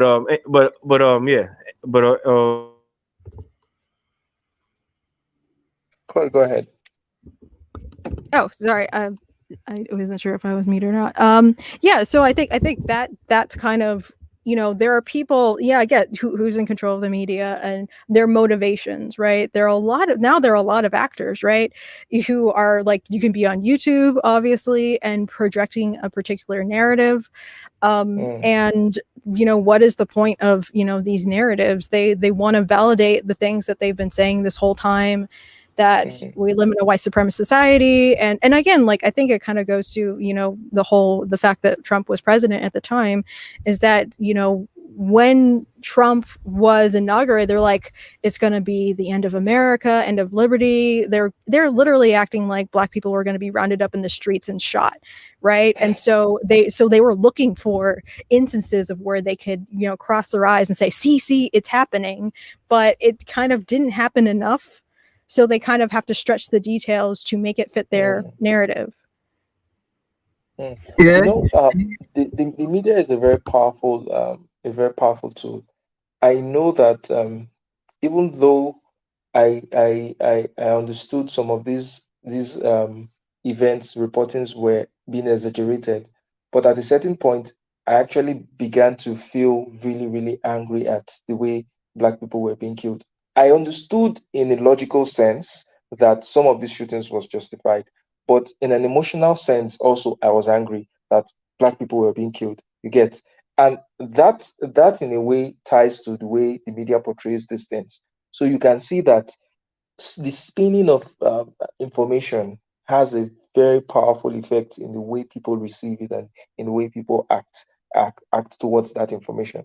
So even though I understood in a logical and a factual sense, but it did not prevent me from, okay, I've seen one too much of these situations of Black people being killed, and what exactly is going on here? Is there any merit to what the media is claiming, that Black people are being hunted and killed? You get, I had to now, analyze everything better in the face of evidence and in face of fact, for me to not just get carried away. But it's easy for people to just get carried away by that narrative if they're not critical enough, if they're not looking after the facts, and they're just going with their emotions. They'll just be like, "Oh, it's open season against Black people," and it's not the case.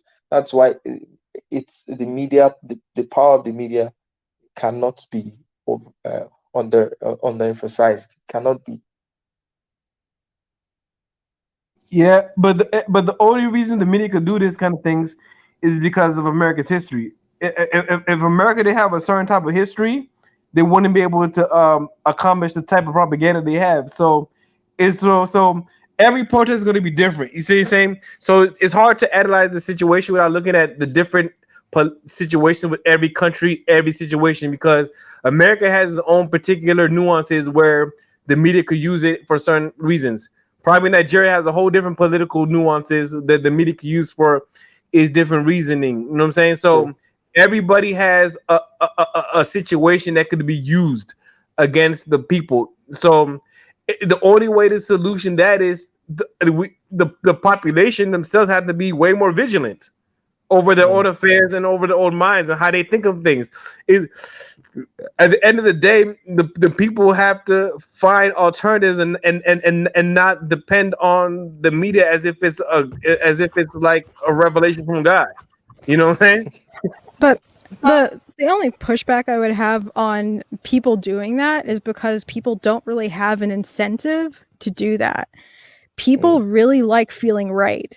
And they like watching something that tells them they're the right special people that have the correct view of the world, and these other people are evil, bad, and wrong, and, you know, to justify, you know, aggression towards them.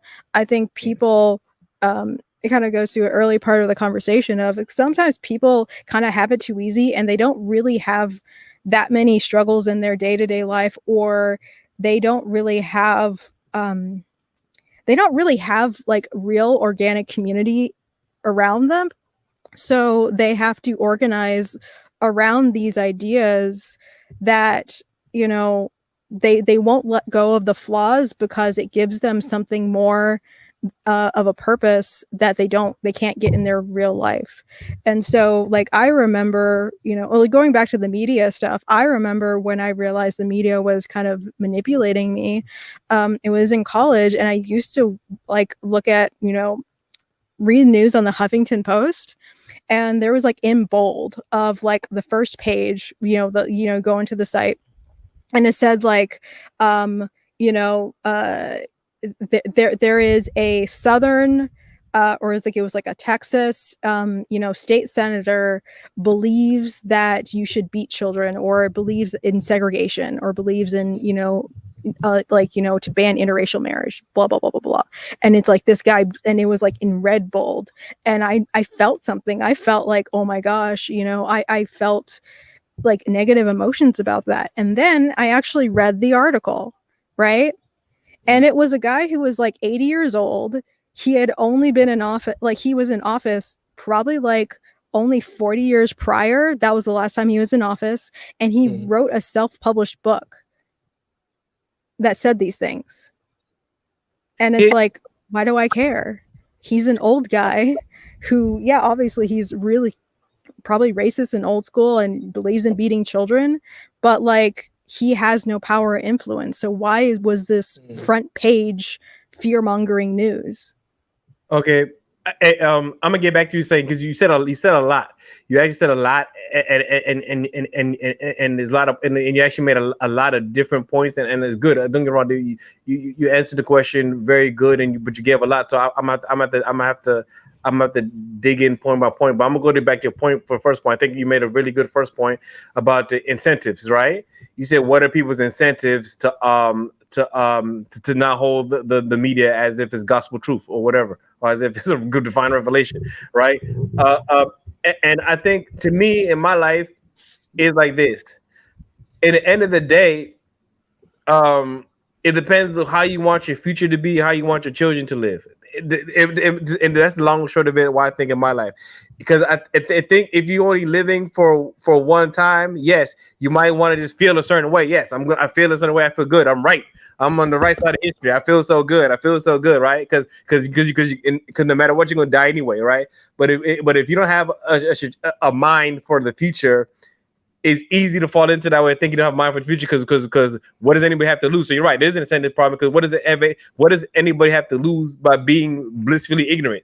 You have nothing to lose if you only think about your one lifetime, because you could live a life of ignorant bliss all you want and just die happy. So I see what you're saying about that, but so the only people who are going to really push back against media are people who really think about the future of the kids and how the kids want to live,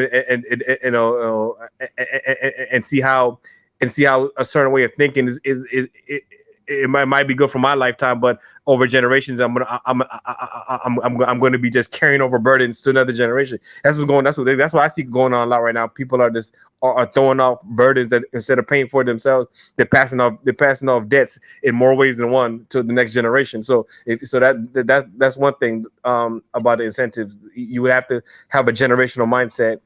And then the other good point, the next point you're making about people feeling good, well, that happens everywhere. People wanting to feel good. That you can say that about going to regular church or going to the mosque and going to everything. Everybody wants to be right. Everybody wants to say that I'm right.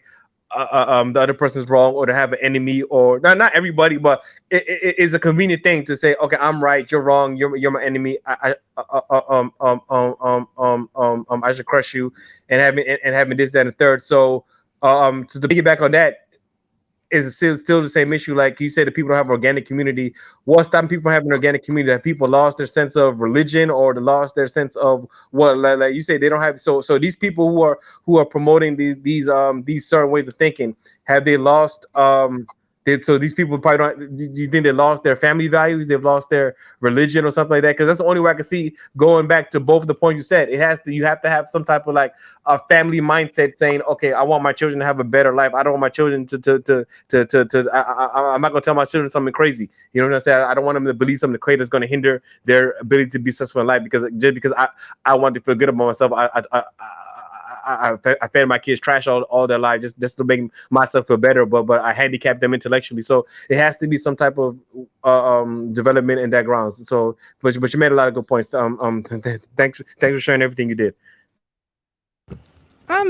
Okay, so you mentioned children and thinking of the future for children. I think a lot of these people actually don't have children. The problem. That's the problem. That's the problem. They're not kids. If you don't have kids, because even me, I don't have kids myself, right? But like, I'm gonna give you an example.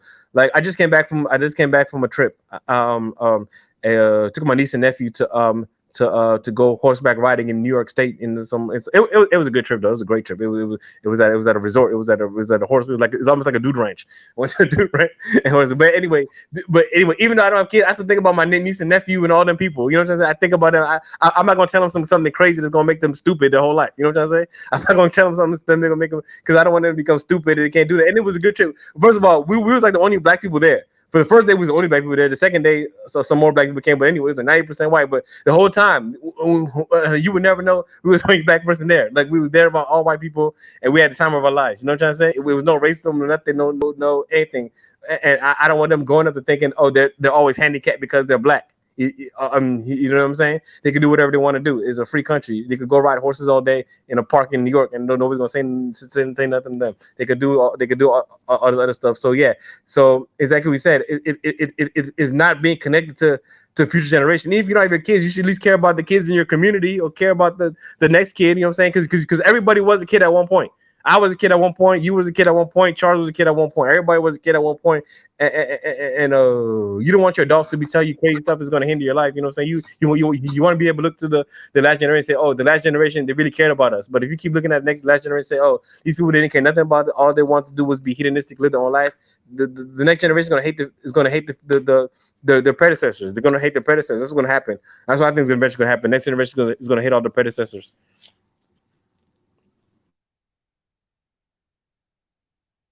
Yeah, go ahead. Yeah. So I think that there is. So this is, I'm speaking of the experiences of kind of how the people I've met discuss family and how they view them. And so, like, we all know, like, that okay boomer kind of meme. There is like a huge level of distrust and in a sense disgust at the previous generations of how dare you, like, the Greta Thunbergs of like, how dare you, all this type of stuff. And so, they see the way that the things are and the way that things are organized as kind of antithetical to progress, and this is why everyone's miserable. And so this kind of goes to like this dismantling all of these standards and traditions. And so, like, they, Black Lives Matter literally did have on their website at one point as one of their goals was to dismantle, like to help dismantle the American nuclear family structure.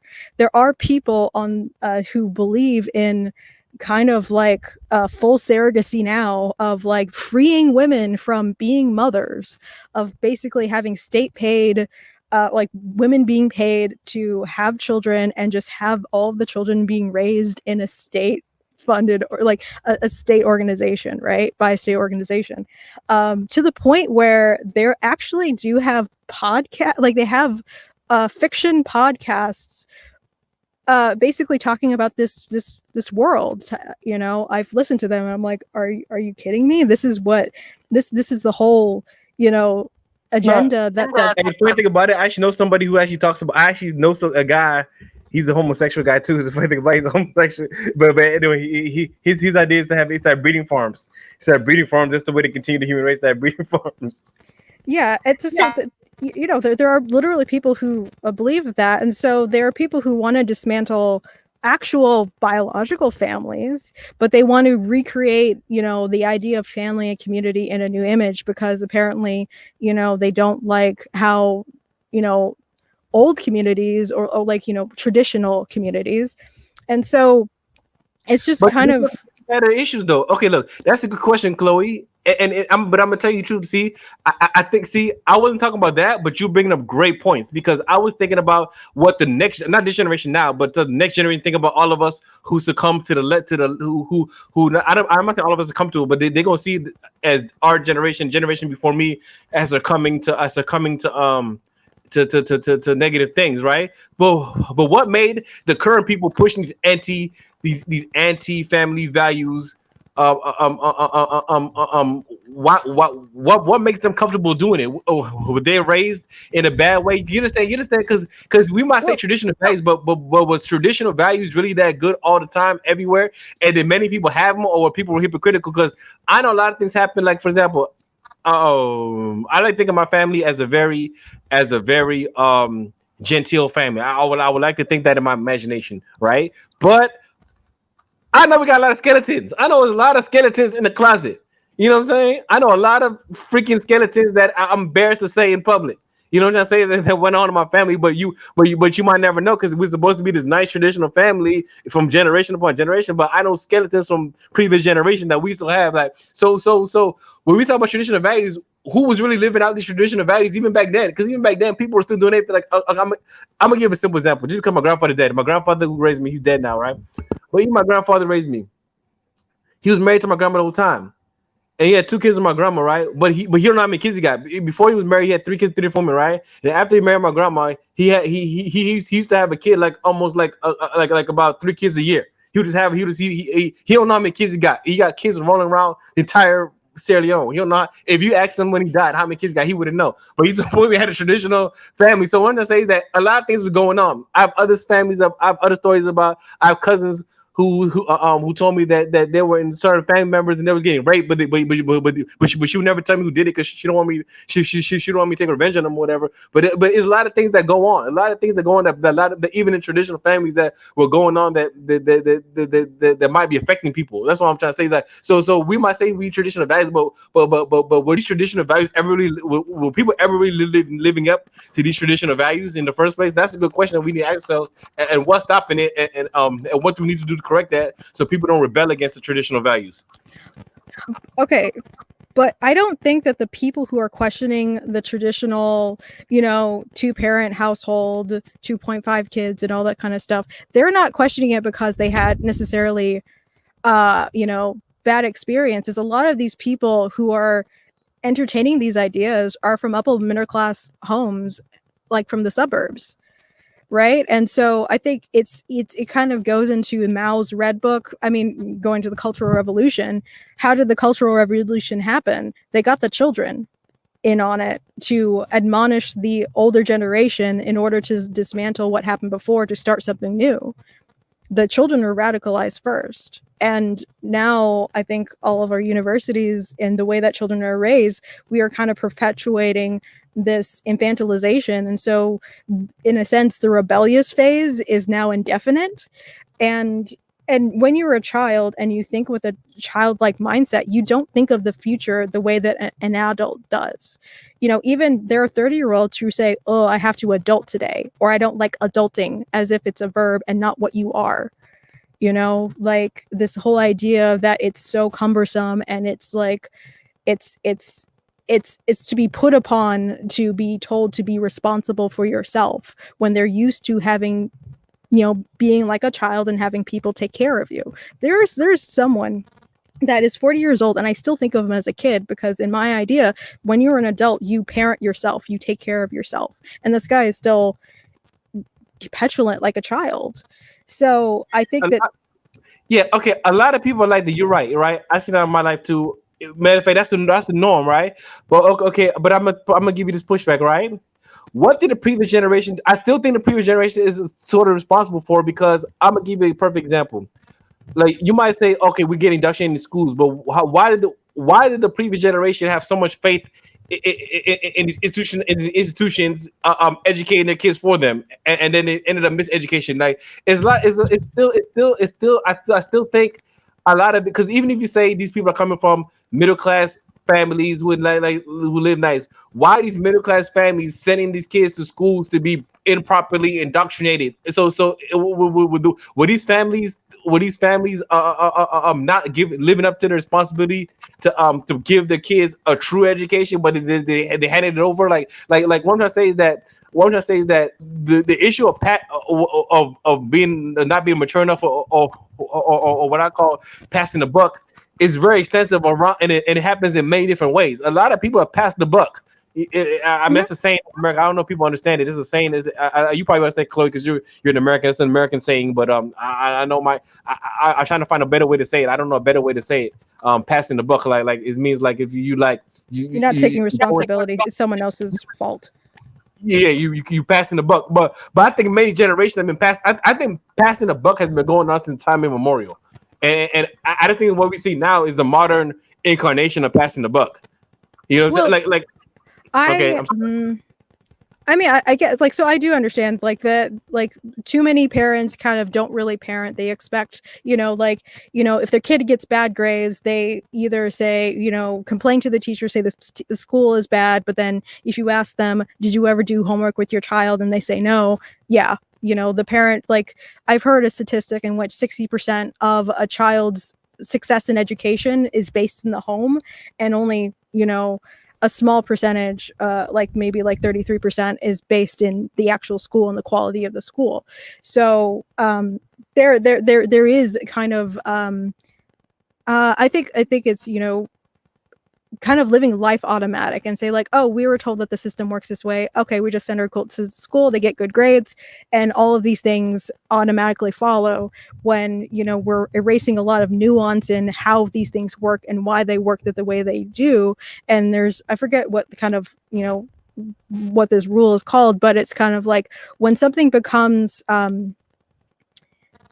when there is a particular metric that is used to judge like quality, it fails to become an adequate metric, because then people start gearing everything to fit that one metric, and they kind of lose the real quality of what they were trying to measure. But yeah, I think that people were kind of, I don't know, like, American life to a certain extent, it has gotten a lot better, and so people have gotten kind of lax, and the children have been coddled a bit, and so I think that people aren't really they kind of have forgotten that you have to put in a certain amount of effort. There's a certain amount of effort that is necessary in putting in certain things to get a good result, and people have taken how easy a lot of things have gotten for granted. And yeah, it could be really easy to, like, you can, like, we can literally order food with our phones without ever talking to anybody, but there is actual value in buying your groceries yourself, or growing your groceries yourself, and cooking, knowing how to cook your own food. Chloe, let me ask you this then. Okay, we're saying all this right now, right? And you said American life has gotten easier, right? But I would like to take a contrary view, and I'm gonna tell you why. Maybe life has gotten harder, but we don't know it. maybe it's a lot more problems that we have now that we don't know it, and things are actually getting harder. What I'm trying to say is that maybe every generation has its struggles. Maybe our struggle is how to keep up with abundance. Maybe maybe having Yeah.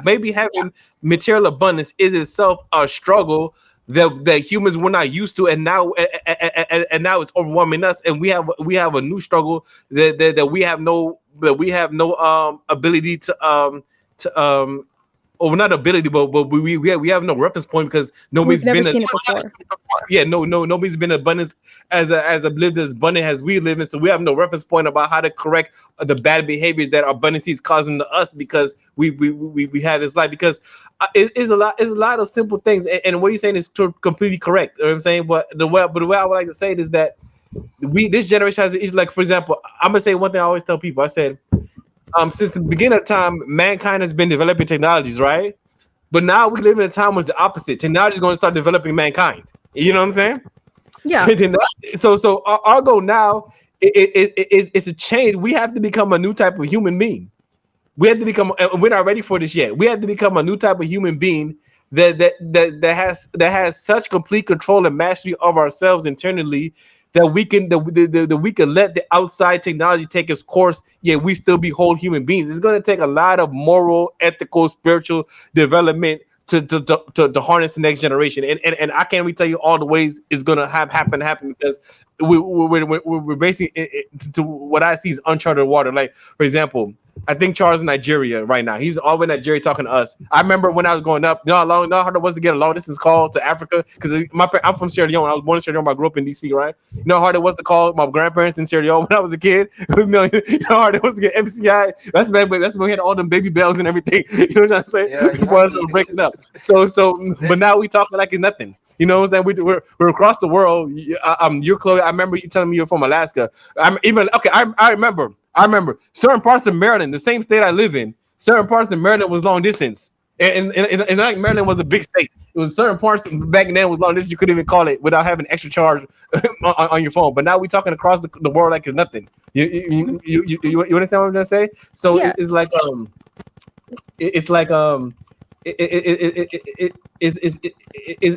it's like we it's gonna take some type of spirit. I mean, I hate to use the word spiritual because I know spiritual can mean anything. So I hate using the word. I'm gonna say like humanity needs a psychosocial revolution, or else it's gonna be eaten by a leftist a leftist technocracy that doesn't care about humanity because the technocracy is gonna come. We have to know to harness these forces because the technocracy is going to come regardless of whether we like it or not.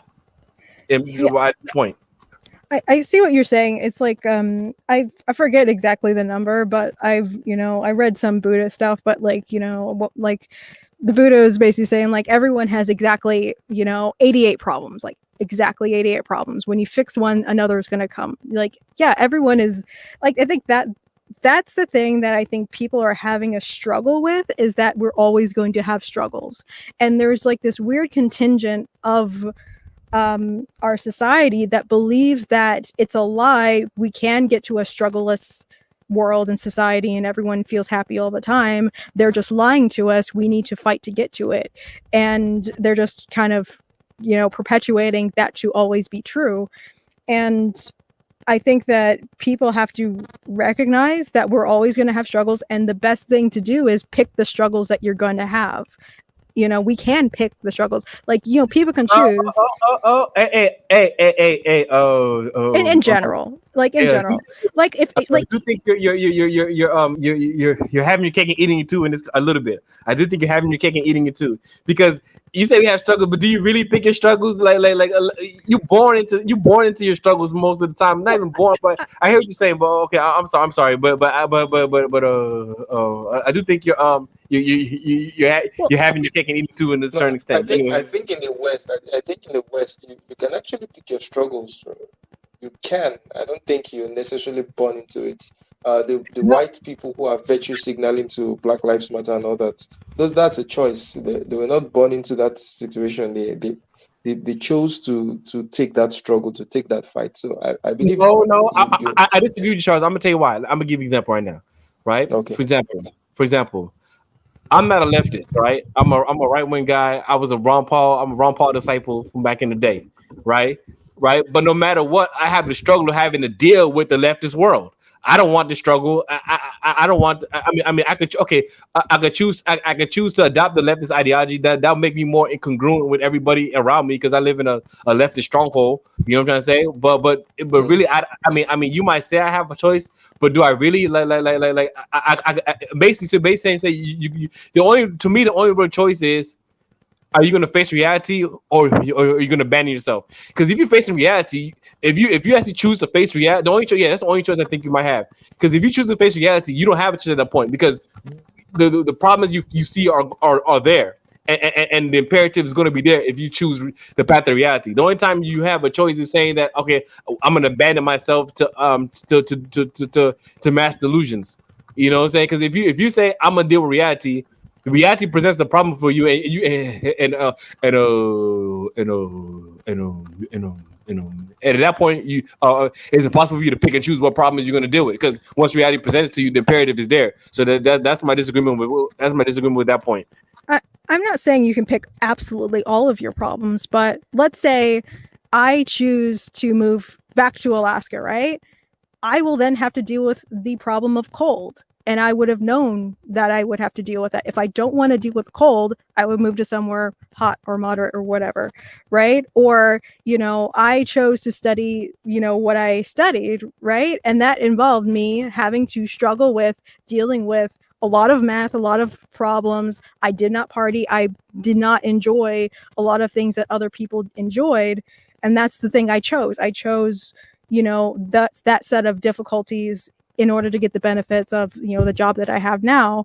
And also I could choose not to I could choose to go literally be a hermit. Like there are people in Alaska who are hermits. They are not involved with this left-right political struggle. They don't speak English. They live in a Russian village in the bush of Alaska, and they don't have any of these problems because no one's going to come for them. They're just going to be in their fishing village, living their simple life, right? And but Yeah, but that's part of the reality though, because they could live there. But how many people could really do that? How many people could do that? Once but that's how many how no. many Okay, people even want to do okay. that? I think this conversation we're going into another territory right now, and I think we should do another live stream where we address these issues. I want You're us to right. draw this conversation close in exactly 2 hours. This is about 3 minutes to 2 hours since we started this conversation. So let's just wrap it up in the next 3 minutes. The basic crux of the conversation was in terms of protests degenerating into riots and whether they are sponsored, whether it's a natural progression for protests to go into rioting, or whether uh, outside influences are usually needed to tip it from protests into rioting. So that's what we've been exploring for the main part of the conversation today. So, Mr. Pelu, just give us your final thoughts. Chloe will give us ours, and then we'll just wrap this conversation for today. All right, yeah. Thanks a lot for having me, Charles, and thanks for talking to me, Chloe, for being my conversation partner today. To wrap it up, I would say yes. Whenever there's grievance in society, there's opportunity, and people are opportunistic and profit. What people need to do is find the right principles to live by and profit from doing good things. Find the opportunity to do good. We have to make a counter narrative, a counter world where we just say, you know what, our goal is to find opportunity to do good, to be constructive, and not opportunity to be destructive. Let's think constructively, not destructively. And that's what rioting and looting does. In the end of the day, I've seen it destroy cities. I live in the capital of America, and for many years, DC was a rough place because of how it was looted in the 60s and then the white flight after that, and then they had a lot of crime and crack, but that was all internal of people, and that started with looting. It started with looting in the 60s, and it evolved into crack, into the other stuff, and it became terrible until gentrification started happening in the early 2000s. It was a rough place. You know what I'm saying? And it started with looting. So yeah. So in the end of the day, it doesn't help anybody. I know many cities around the country have similar stories of how looting and everything it led to the spiraling, the downfall of those places. So yeah. So let's find opportunities to be constructive and not destructive. Thank you. Thank you. Chloe. Yeah, I do think that it's just opportunity. Essentially, you know, like it's a calculus of everyone's there, everyone's doing it. The police are overwhelmed. They can't catch everybody. There's no way they can specifically tie everything to a single person, and it's just too hard. So let me just get what I want and not like just get away with it. It's definitely an opportunity, and I think what leads up to it is there can be some cases of which it's kind of incited to in order to disrupt and cause a lot of carnage in order for political gain. Some people can feed into something that's already there for political gain and manipulate it and use it and keep using that to gain favor and manipulate other people. And I think that, yeah, people definitely do need to figure out what actually is working for them and what makes their life actually better and what can make the lives of the people around them better. And right now, I think people's priorities are skewed to the point where they have a reduced capacity to figure out what is good and what is real and what is beneficial. All right, Chloe, thank you very much for your submission. Really want to appreciate both of you for coming into this conversation today and making it very interesting. Mr. Pelu and Chloe, you guys were wonderful today. I really enjoyed myself. I enjoyed the conversation. This is what I like. I like to just sit back and let much smarter people educate me, and I learn a lot from them. So thank you guys for coming today. We're going to do another live stream soon. So we're going to address some of the issues that were raised today that we did not flesh out properly. Also want to thank those who tuned into the conversation. Bo came in earlier, but he had to leave. Thank you, Bo, for coming. Jeff Horton, thank you for being with us. Mr. Blaine, thank you for being with us. Mr. There's this Obsidian. Thank you for joining the conversation today. So I'll see you guys in another live stream. So have a great day. Bye, Chloe. Bye, Mr. Pelu. Bye.